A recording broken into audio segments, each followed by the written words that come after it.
हैं कि रोम म्यूजिक की ऑडियो वीडियो सबसे पहले आप तक पहुंचे तो हमारे इस चैनल को जरूर सब्सक्राइब करें और साथ में बेल आइकन को दबाना।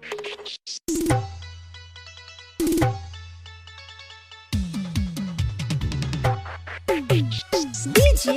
अजय मलमल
राइटर मनता हाजी राजा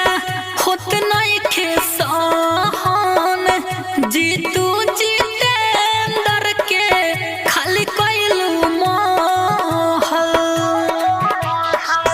राइटर मनता हाजी राजा होत नहीं खेसन जीतू जितेंद्र के खाली कैलू महल छोटू